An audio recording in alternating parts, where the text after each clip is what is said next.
Hai semuanya, perkenalkan nama saya Evan Paisapais dari kelas 10 IPA 3. Pada kesempatan kali ini, izinkan saya untuk mempresentasikan sekilas tentang keanekaragaman hayati. Selanjutnya, saya akan menjelaskan jenis-jenis dan pengertian dari keanekaragaman hayati. Yang pertama, keanekaragaman gen. Keanekaragaman gen ini merupakan keanekaragaman individu dalam satu jenis makhluk hidup. Yang kedua, keanekaragaman jenis. Keanekaragaman atau variasi yang terdapat pada berbagai jenis atau spesies makhluk hidup dalam genus yang sama atau familia yang sama. Contohnya seperti kelapa, pinang, lontar, aren, dan kelapa sawit. Lalu yang ketiga adalah keanekaragaman ekosistem. Keanekaragaman ini terjadi akibat adanya perbedaan letak geografis. Contohnya, hutan, semak, perkebunan, terumbu karang, laut, dan danau.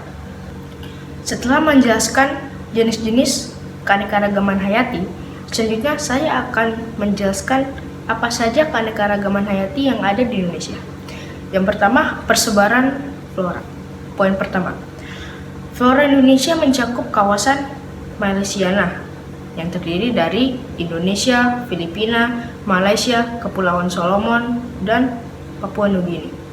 Poin kedua, persebaran flora Indonesia tidak merata. Poin ketiga, daerah Jawa, Sulawesi, Maluku, dan Kepulauan Sunda mempunyai keanekaragaman tumbuhan paling sedikit. Selanjutnya, persebaran fauna di Indonesia. Ada garis yang memisahkan jenis fauna di Indonesia menjadi bagian barat yang disebut dengan daerah oriental dan bagian timur yaitu daerah Australian yang disebut dengan garis Wallace. Yang pertama adalah daerah oriental.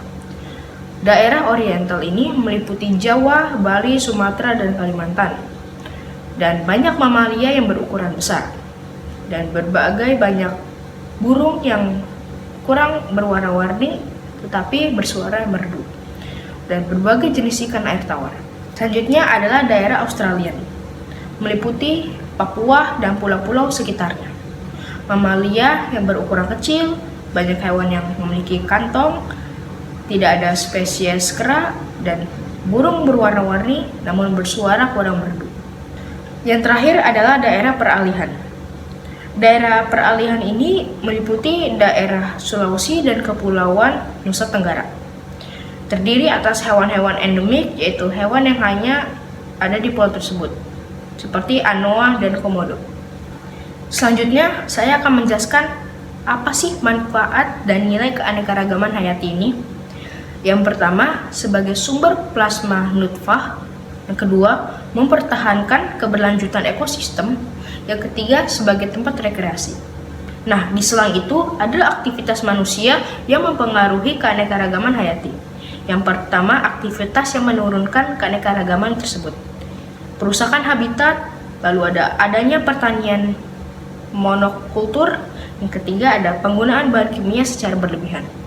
Lalu juga ada yang meningkatkan keanekaragaman.